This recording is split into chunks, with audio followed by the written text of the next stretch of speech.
Hey guys, it's Killer Platypus, and welcome back to another Fortnite video. In this video, I'm going to be showing you how I learned how to do this in less than an hour. Hope you guys enjoy. Okay, so the first thing you're going to want is a lot of materials. Although you'll be learning this in one playground match or less than an hour, you will end up going through a lot of materials. It's not easy, it will take practice. It may take more than an hour, but I learned it in about one playground match, less than a playground match, so less than an hour. So you're gonna want a lot of materials, and I'm playing on Builder Pro, but if you're good with, like, if you're comfortable enough to do this, or say do this one with the, oh shoot, I have to place this there.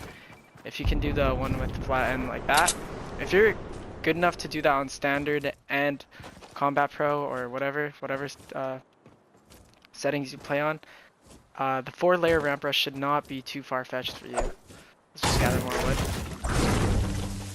So, first and foremost, to learn how to do the 4-layer ramp rush, you're gonna need patience, because it will be frustrating when you fail, like when you end up placing a flat over yourself like this, or like you jump off and you end up taking fall damage. It can be frustrating, so patience. Now, patience is key. Now, moving forward from the non-legit reasons, let's get down right into it. The first step to learning the 4-layer ramp rush is the sequencing. You gotta get used to the sequencing. So what I do is I place a ramp, another ramp, floor, wall, then ramp again. So let's try that again. Floor, flat, or ramp, flat, wall, and then ramp again. So just practice with walking first. That's the easiest way to get it. Just practice walking it first. Just practice walking it, you know, and stopping in between, because, you know, the reason why I'm stopping to do this is because you're supposed to jump. Like right after you place the ramp, floor, and wall, you want to jump to place the second ramp. That's what you're supposed to do. So let's try it again. And this time we're gonna try running. Okay. Okay, actually,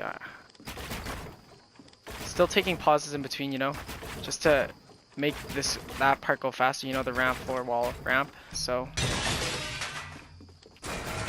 wall, and then right after you place those three, you want to jump onto that one. So it's like ramp, flat, wall, jump. Ramp, wall, flat, wall, jump. Okay, now I'm gonna try showing you in action what that looks like. Okay, so now we're gonna try with the jump. This is usually like the base foundation you want to start with. Okay, now we're gonna try running and jumping.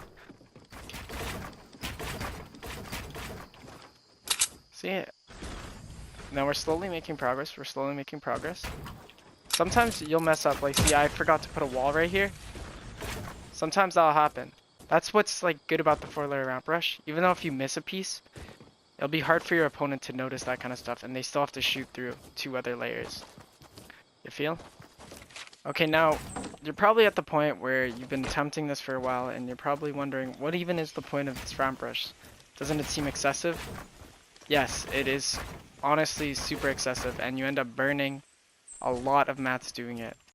Would you ever use this in an actual in-game situation? Now, in my opinion, this is not a pro opinion or anything, but in my opinion, you would rarely ever need to use this kind of ramp rush. Rarely ever. I say this because whenever you're pushing someone, they will probably start to push you too, you know? Maybe they'll try shooting you down for a bit, they'll try to break you down and then push, but if you're doing the ramp, wall, they'll already realize, like, oh, I won't be able to shoot this down, I need to push.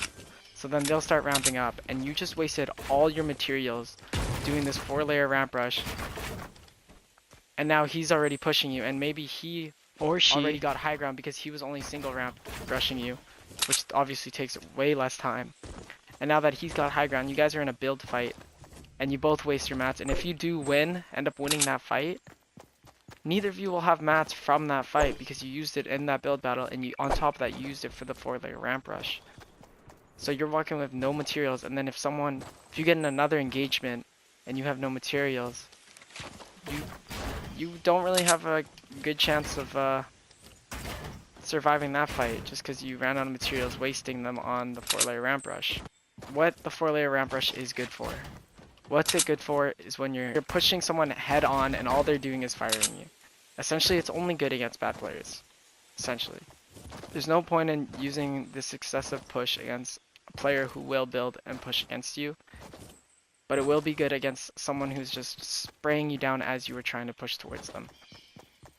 Also, if you're trying to get the jump on someone, like say someone was like in this bush and he doesn't see me, I would use the 4-layer ramp rush.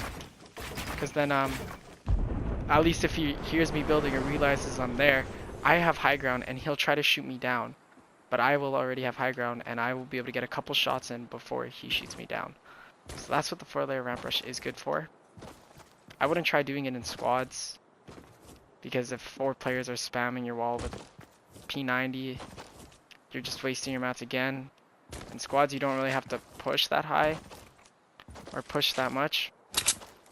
Usually you rely on your AR, so what you'll do in squad fights is you'll base up like this and you'll just spam your AR, try to get a knock, and then push. So I guess, yeah, you could use it in squads, but only on like 2 players, never an actual full squad. But I guess in actual games as well, when you're pushing like this with the 4-layer ramp rush, you're only ever gonna build like 4 layers up and then start shooting, so it won't waste that much mats. So use it at your own discretion. I can't talk. Anyways, use it at your own digression. Is it digression? Use it at your own risk. There you go. And then once you've tried that enough times, and once you've practiced enough, and you get the running down, you get the jumping down, you get the flat or the ramp, flat wall, ramp placement like down, perfected, and like you can do that like in almost all in 1 second. You should be good and just keep practicing it, you know? But like, those are the steps in which I learned it. Why can't I place it? Oh, there's a shopping cart here. Alright, now that's out of the way. So what you want to learn is the sequencing, the ramp, floor, wall, ramp, the sequencing, and then the timing of the jump. Those are the 2 most important things to learning this ramp rush, and it should honestly be easy from there. This isn't difficult to do, it just takes practice. And then eventually you should get something like this. Hey guys, here's just another clip of me doing the 4-layer ramp rush with a different technique. In this one I placed the ramp first. The other technique just isn't cutting it for you. You can try it this way, you know, just whatever feels comfortable for you, you know, whatever works. And you know, if you even feel like you're good enough, if you're really good with the 4-layer ramp rush, you can try the double 4-layer ramp rush. I'm still learning how to do this, but yeah, it's essentially the same thing, just way harder, because you want to get all the pieces, basically all of these pieces in one jump. It's gonna be hard. See, it's hard, I won't lie. You will mess up this. This is way harder. I still mess up a lot. That was my attempt at it. It's very difficult. It really is. I'm still learning how to do it, but if you feel that you've gotten really good with the single 4-layer ramp rush, you can try the double, you know? With all the new players getting really good, you want to catch up to them, you know? You don't want to fall too behind. So you gotta learn these building metas, you know? Hey guys, if you found that video helpful, make sure to leave a like and subscribe to my channel for more tips and semi-pro gameplay. Comment down below the next helpful Fortnite tip you want to see next. As always, have a great day.